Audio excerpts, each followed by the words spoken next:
Hi, I'm Joe Dubinsky for this April 2020 edition of This is Glendale. Because of the very serious crisis we all share, there was considerable debate within the TIC team about whether to go ahead with this production or cancel it. We decided to go ahead with this edition to offer you a short break from the difficulties that are all so consuming these days, and to remind us of the unique pieces of our community that come together to make living in Glendale so wonderful. This is Glendale will go on hiatus until it's safe to be among our neighbors and share our stories. In the meantime, try to support our local businesses however you can. Thanks for following us this past year. We hope you enjoy this edition of This is Glendale. And please, follow the CDC guidelines for social distancing. Stay safe and stay healthy.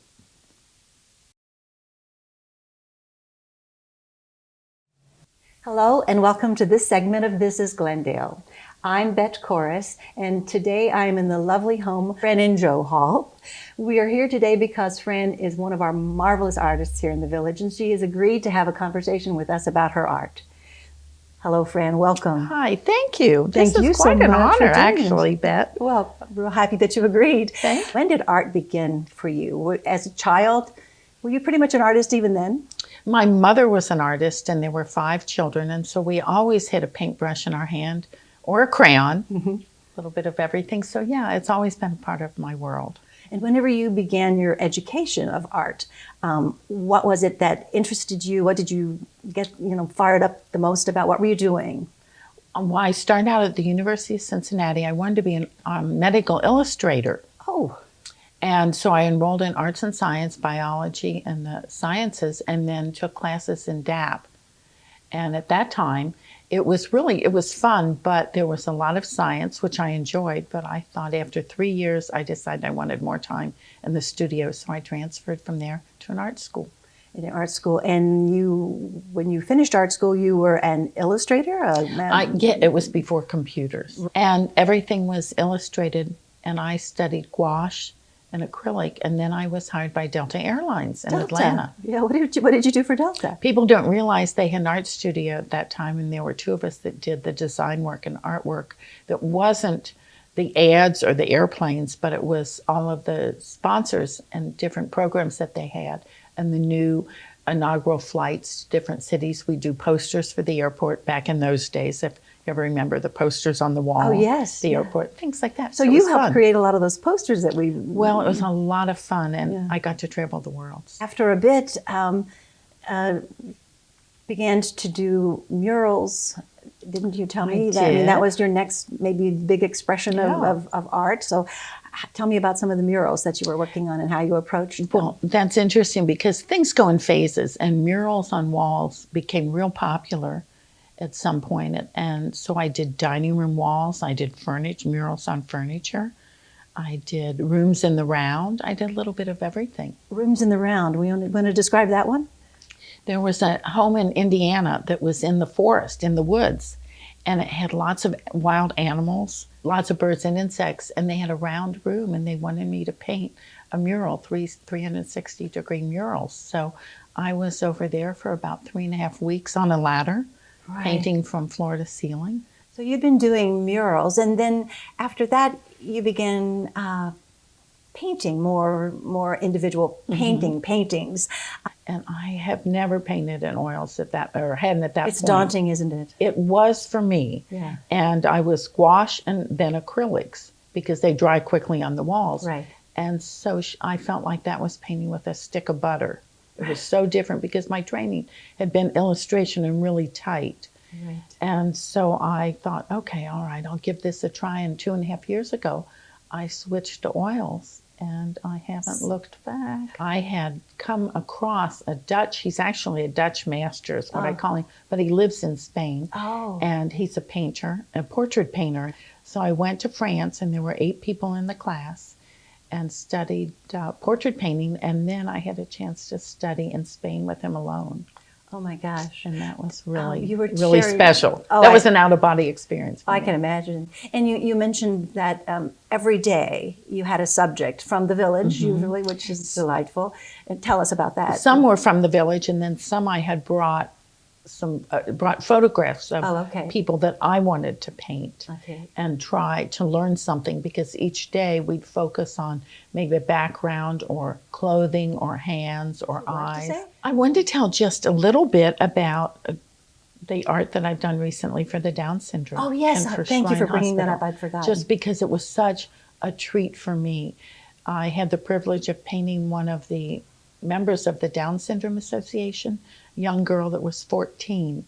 And so that was just a really personal experience for me, to spend time with her, to get to know her a little bit, to take photographs in her home, and then have the chance to paint her portrait and have that unveiled and hanging in their building. And I did something similar for Shrine Hospital. And so it was just a highlight. And so I have enjoyed oils more than I ever thought. That's great. Thank you so much. You've Well- been very generous with this conversation, and obviously generous with your art throughout the city. Well, thank you. Really, as I say, it's a privilege, because Glendale has so many amazing artists. I'll look forward to the series. Right. Well, since we're finished here, shall we wrap it Yes. up? All right. So, This is Glendale. It's 3 o'clock in the morning on July 7th, 1886, and Night Marshal Dick Alexander is making his rounds and extinguishing the lamps in the village. The village is quiet in slumber and unmindful of danger. That is about to change. As he extinguishes the lamp in front of the McLaren house here on Greenville Avenue, he's confronted by two men wearing masks made of dark calico. The larger of the men rushes towards the marshal, but the marshal hits him in the head with the butt of his revolver. In the chaos that follows, that man escapes and is never apprehended. The second man backs towards the bushes and takes a shot at the marshal, missing his mark.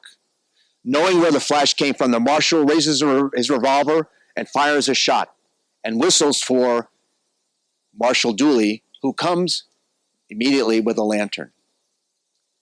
Lying close by here is the dead body of the attacker, with a hole from a .38 caliber bullet in the middle of his forehead. As the marshal comes to look at the body, he says, "Why, it's Mike Fogarty. If I knew it was him, I would have shot sooner." In Fogarty's right hand is a .38 caliber revolver with one charge missing. By this time, residents had been awakened from the two gunshots, and they helped to carry Mike Fogarty's body down to the village office across from the railroad station. On the inquest the following day, it is determined that Marshal Alexander acted in self-defense and was justified in taking the shot at Mike Fogarty. So who was Mike Fogarty, and why did he lay in wait to try to kill Marshal Alexander? Mike Fogarty was a constant menace to the peace and lives of the residents of Glendale. He was born in the village and lived with his father Martin, mother Elizabeth, and two sisters on North Troy Avenue. As a youth, he was constantly getting into scrapes and was locked up several times for petty offenses. At a picnic in 1873, he got into a quarrel with one John Palmer, who he had a long-time grudge with. He pulled his revolver and took a shot at Mr. Palmer and missed. Unfortunately, the bullet struck and killed an innocent bystander, James Malloy. Fogarty was tried and convicted of shooting with intent to kill. He was sentenced to 1 year in prison and served 9 months. On his way to the penitentiary, Fogarty vowed that he would kill John Palmer upon his release. 20 days after his release, Mike Fogarty shot John Palmer in cold blood. He escaped and was found 18 days later in New Albany, Indiana, and brought back to Cincinnati. He was tried and convicted of manslaughter and received a 5-year sentence. Many of the residents of Glendale were indignant that this twice red-handed murderer received such a light sentence. And then he served only 3 years and 6 months. The motive for why Mike Fogarty wanted to kill Marshal Alexander was subject to some speculation. Fogarty was a frequent visitor to Bracker's Tavern in the village square, and he had took up the quarrel that Frank Bracker was having with village authorities who were trying to keep his saloon closed on Sundays. Mike Fogarty boasted that he would do up Marshal Alexander at the first opportunity. When that opportunity came, it was Mike Fogarty and not Marshall Alexander, who met his maker that day. Thanks to Kathy Ryan, our new village solicitor, for bringing forward this story.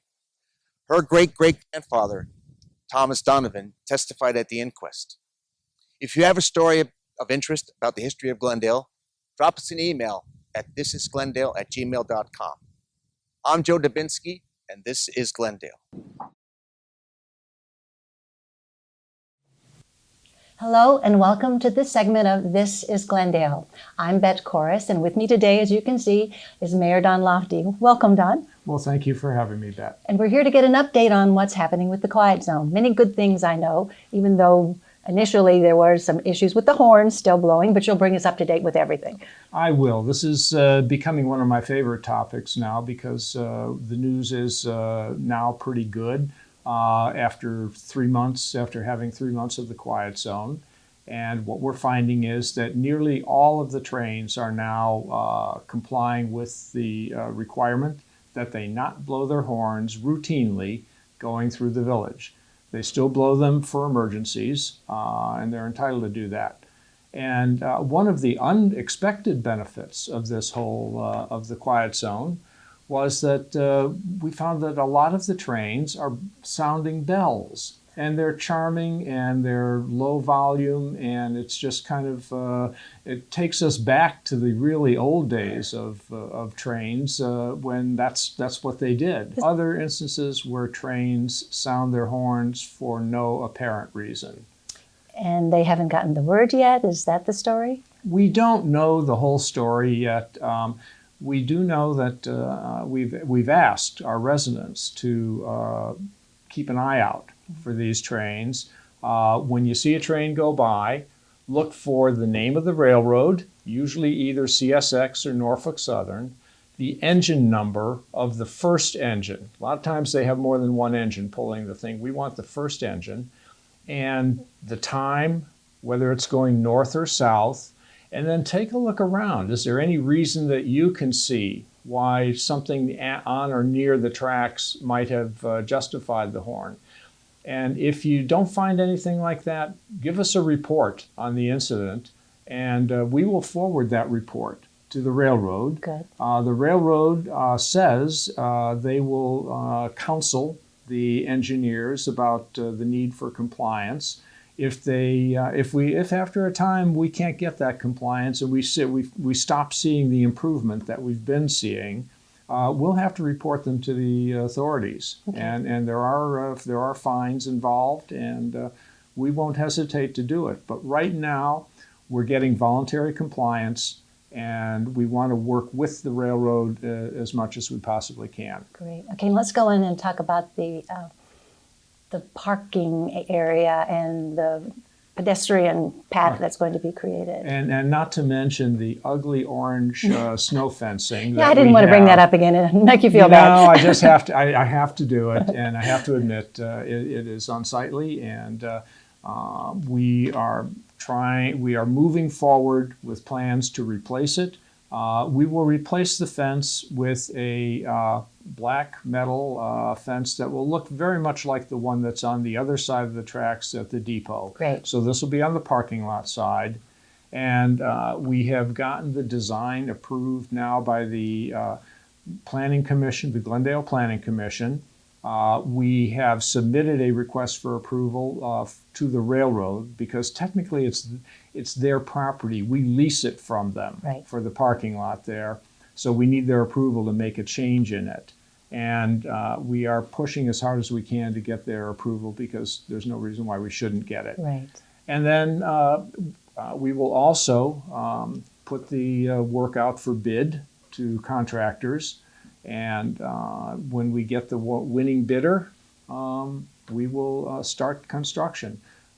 Meanwhile, the railroad has told us that they're going to get the crossings at Albion and the pedestrian crossing. They'll get the pavement there pulled up sometime in mid-April. Oh. And I'm not sure whether our contractor will be able to get started before then, or if he's going to have to wait for the work to be done. I'm not even sure we can get a contractor by mid-April, so I think it's probably all going to come together there. Shrubbery, trees, is that part of the plan? Absolutely. Yeah. We have, there's one forlorn little tree in the middle of the parking lot right now.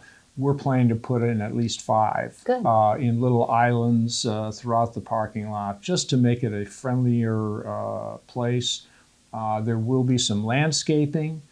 We are going to have a very welcoming and friendly walkway from the parking lot up to Sharon Avenue, so you can cross safely up there. So right now we are waiting. We're waiting to get approval from the railroad.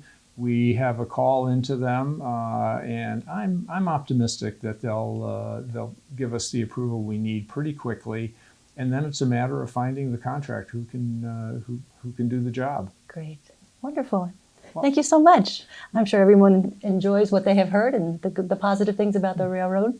Well, I certainly hope so, and we're all looking forward to this spring and summer when the job will be complete, we hope, and we will be able to enjoy not only the quietness of the trains going by, but the much improved appearance of our parking lot. Well, that wraps it up, and this Is is Glendale. I'm Joe Dubinsky for This is Glendale, and spring is coming. You know how I can tell? This mountain of mulch I'm standing behind.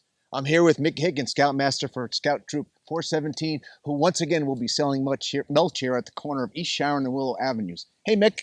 Joe, thanks for having me out today. You're very welcome. Joining us at the mulch pile. Oh, yeah, I mean, I can't see the end of the other side over there. Okay, so when are you going to start taking orders for mulch? We're starting taking orders right now, and we will continue up through Memorial Day weekend. We try to get everything down and out before the parade, so the parade route and the rest of Glendale looks good. Great. So what's the process for ordering? How do you order? Well, several residents are going to receive mailings, and if not, right here at the corner of Sharon and Willow, we'll have some advertisement forms out that people can stop by and pick up, as well as just talking to the scouts. We're out here every Saturday morning, from about 9 to 2, and just stop one of us. We'll be happy to give you a form. Great. And so what's the price? The price is $4.50 per bag, and it's a black mulch this year. We did upgrade from the mulch we were using last year to a little higher quality, but we maintained the same price. And you also have a price for if the scouts put it down in your yard too, We right? offered a spread for $2 a bag. Okay, that sounds great. Okay, so what are your plans to do with the money you raised this year? Well, this year, right now, we have plans to go to the Bechtel Reserve, which is the National Scout Camp, to take the scouts out there. Will be the first time that they have ever made a trip to the National Scout Camp, and we're just hoping that everything pulls through so that we can enjoy that trip. You had some interesting adventures last year. Can you give us a recap of what you did? We did. Last year we took an international trip and we went to London, England. We stayed at the Lord Baden-Powell House, the birthplace of Scouts. And then we headed down to the Isle of Malta for 7 days into the Scout camp at Malta, which was a great adventure. And there was something you did in Malta that was quite significant. We did. We took our old troop flag, the U.S. flag, and retired it in Malta with a full retirement ceremony, which the Scouts offer here several times a year to dispose of old flags. And we were joined by Scouts from other countries that watched and participated in the U.S. flag retirement ceremony. Most of them were shocked because they had always just kind of thrown their flags in the garbage as they aged out. And a lot of them went back, including a Scout from Lithuania, that wanted to start the practice of an actual flag retirement back in his country. We are a world community, are we not? We are. Yeah. So participation in Scouts is not only open to young men, it's open to young women as well. You have a few in your troop, I believe. We do. Starting last February, the troop became co-ed as Scouts became co-ed. So we have a female troop and a male troop. Troop 1417 is the female troop. Troop 417 is the male troop.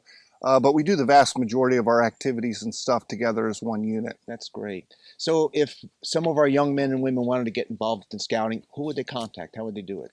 Well, they can contact me. Of course, we meet up here at the Scout House on Monday nights starting at 7 o'clock, so show up to any meeting. Would love to have it, would love to continue to grow and expand the troop and bring scouting to more individuals. That's great. And what would you say to encourage our young men and women to join scouting? Oh, it's the adventures that we do. Just this year alone, we started off the year with canoeing, followed by horseback riding. We had the large gathering at Peterloon, which was for the 100th anniversary of scouting, with over 5,000 scouts there. We took a hike to Red River Gorge, backpacking, led by Amy and Bob Fleury, came out and helped us out with that one. And then in February, we just got back from Carter Caves, where we went caving down in Kentucky. So very adventurous troop. It beats sitting on the couch and playing the Xbox. You get a lot of experiences. That's great. So one more time, Mick, how do you get the mulch? Well, we have order forms right here at the corner of Sharon and Willow. They'll be located in the government offices and also inside the Scout House. Just pick one up, and our contact numbers and information are right on the form. Well, great. So instead of going to the store to buy the mulch, why don't you just buy it right here? Support the youth of our community. Thanks, Mick. Thank you. I'm Joe Dubinsky. And I'm Mick Higgins. And this is Glendale.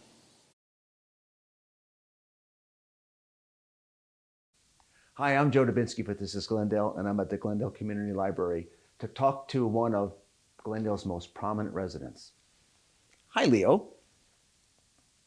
So, Leo, it's my understanding that you were rescued from a shelter and that you've been living here ever since. It appears you were really, really well taken care of. I'm sure you're grateful to the people who take care of you, the residents that live here, the board of the Harry Whiting Brown Community Center who make sure you get your veterinary care, and the people here at the library who feed you and give you water. So how do you like living here? Seems like you spend a lot of time here at the library. How many books have you read? Oh, I bet your favorite is the catalog. I've been told that you are also considered Glendale's honorary mayor, and that you regularly provide advice and counsel to the mayor.